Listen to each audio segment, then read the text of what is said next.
Salut à tous, bienvenue sur la chaîne Reptilian, très heureux de vous retrouver aujourd'hui dans une nouvelle vidéo. Une vidéo qui va venir s'intégrer dans notre petite playlist pour débutants, du contenu dans lequel je vous donne toutes les bonnes informations pour vous lancer dans cette magnifique passion qu'est la Terrario. Et aujourd'hui, on va voir quelque chose de peut-être un petit peu plus négatif. On avait vu dans les dernières vidéos des espèces qui étaient totalement adaptées pour débuter, que ce soit chez les grenouilles, chez les lézards. Et d'ailleurs, la partie sur les serpents arrive très bientôt. Je sais que certains d'entre vous l'attendent. Je suis en train de regarder un petit peu pour pouvoir aller tourner d'autres séquences ailleurs avec les espèces en question. Mais ne vous inquiétez pas, ça arrive. En attendant, aujourd'hui, on va voir des espèces qui, à l'inverse, ne sont pas recommandables pour des débutants, pour diverses raisons qu'on va aborder dans cette vidéo. Ici on va mélanger serpents et lézards ensemble, donc on va voir globalement 5 reptiles qui sont à déconseiller pour un débutant. Alors bien sûr, déconseiller ne veut pas dire que vous ne pouvez pas les avoir, évidemment vous êtes libre de faire ce que vous voulez, mais simplement vous risquez d'être potentiellement soit déçu, soit mis directement en difficulté, et en gros vous aurez plus de chances d'être dégoûté de la Terrario qu'autre chose si vous allez vers ce genre d'espèce. Après encore une fois, c'est mon avis, ça n'engage que moi, et peut-être que des gens plus expérimentés dans la Terrario ne seront pas forcément d'accord avec moi, et pour ça il y a l'espace commentaire pour exprimer votre opinion tout en restant bien sûr respectueux. On va commencer directement par la numéro 1, c'est un serpent et je pense que c'est le meilleur exemple d'espèce pour débutants qui est à déconseiller, le Python Regius ou Python Royal. Alors là je vais me faire incendier par les fans et les éleveurs de pythons royaux, mais je suis désolé, ce serpent on le voit partout, il est reproduit en quantité énorme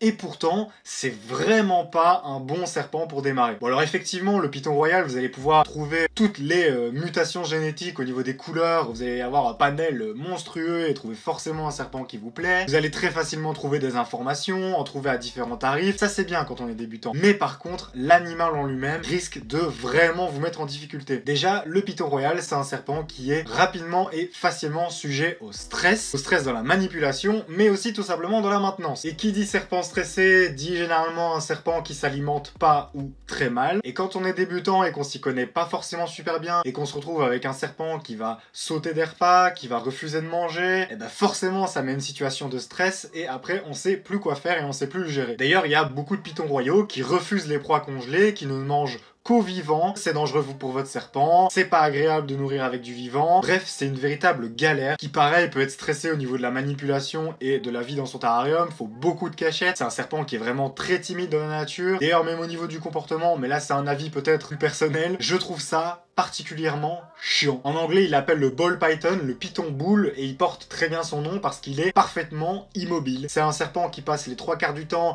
caché sous une cachette enroulé en boule et qui ne bouge jamais. Même quand vous allez vouloir le sortir et le manipuler, ils vont rester concrètement très immobiles. Vous allez me dire, c'est bien pour quelqu'un qui est pas très à l'aise avec les serpents. Oui, mais quelqu'un qui est pas très à l'aise avec les serpents ne va pas en adopter un. Donc moi, les pythons royales, je déconseille. Il y a évidemment beaucoup de gens qui ont démarré avec ça et pour qui ça s'est bien passé et qui du coup vous le recommande de fou. Croyez-moi, il vaut mieux éviter. Bien sûr, il y a des pythons royaux qui sont très cool et avec qui ça se passe très bien, mais il y a quand même un taux de chance qui est très élevé d'avoir un animal caractériel ou compliqué à gérer. Et il y a des espèces beaucoup mieux avec lesquelles vous allez grandement réduire ce risque. Donc voilà. Après, si vous avez craqué sur les pythons royaux et que vous êtes vraiment fan de ce serpent et que c'est celui-là que vous voulez, vous en êtes sûr, bah écoutez, allez-y, mais je vous aurais prévenu, il y a des chances que ce soit assez compliqué au niveau de la maintenance. Numéro 2, on va aborder un autre problème des espèces pour débutants, et là vous allez voir que j'ai mis plusieurs espèces dans la même case, comme ça me permettait de faire plusieurs catégories. C'est tout ce qui va être les espèces conseillées aux débutants qui deviennent très grosses, qui deviennent vraiment énormes.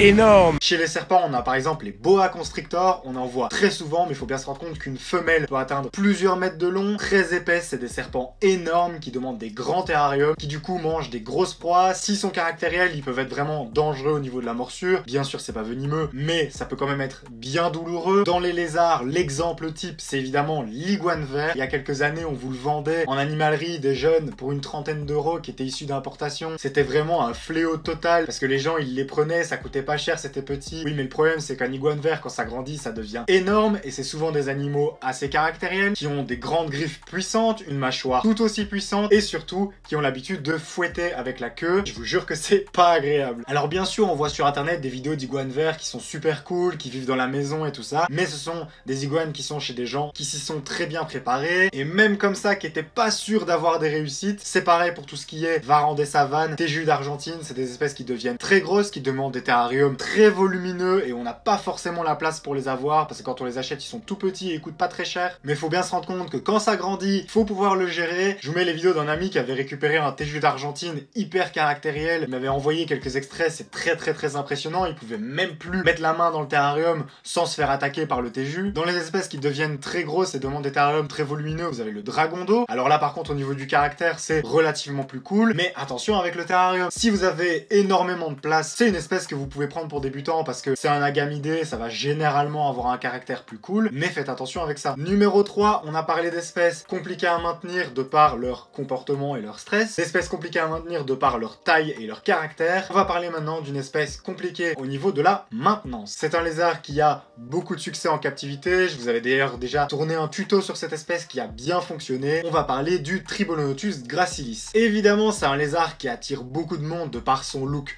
unique entre le mini croco et le mini dragon. Mais attention, j'en ai d'ailleurs déjà bien parlé dans les vidéos que j'ai fait sur le sujet, le Tribononotus n'est pas une espèce à recommander aux débutants. C'est un lézard qui a une maintenance complexe, qui va s'élever dans des environnements très humides, assez frais, qui même au niveau de l'alimentation va avoir certaines préférences assez particulières, et au niveau du comportement, c'est pas mieux. C'est des animaux hyper timides, hyper peureux, qui vont passer les 3/4 du temps cachés, vous les verrez jamais, et du coup au niveau de l'observation, c'est pas super fun. Au niveau du rapport que vous allez pouvoir avoir avec, c'est assez compliqué aussi. Dans les vidéos que j'avais fait, je vous avais expliqué qu'avec le jeune individu que j'avais reçu, ça a été tout un travail d'adaptation, mais évidemment, ça prend du temps. Au début, il était hyper peureux, même agressif. Bref, c'est très beau, mais c'est pas forcément adapté à la captivité, en tout cas pour quelqu'un qui n'a jamais eu d'autres espèces auparavant. Dans le même genre, 4e espèce, un lézard qui attire beaucoup de monde, les caméléons. Les caméléons, c'est une branche un peu à part de la terrario. Il y a des gens qui sont vraiment à fond dans les caméléons, qui se lancent dans la terrario parce qu'ils veulent avoir un caméléon. C'est vrai que c'est une famille d'espèces super chouette, il y a pas mal de diversité et des spécimens très différents. Concrètement, quand vous voulez vous lancer dans les caméléons, on vous propose 2 espèces, le caméléon panthère et le casquet du Yémen. Je vous conseille grandement de vous diriger vers le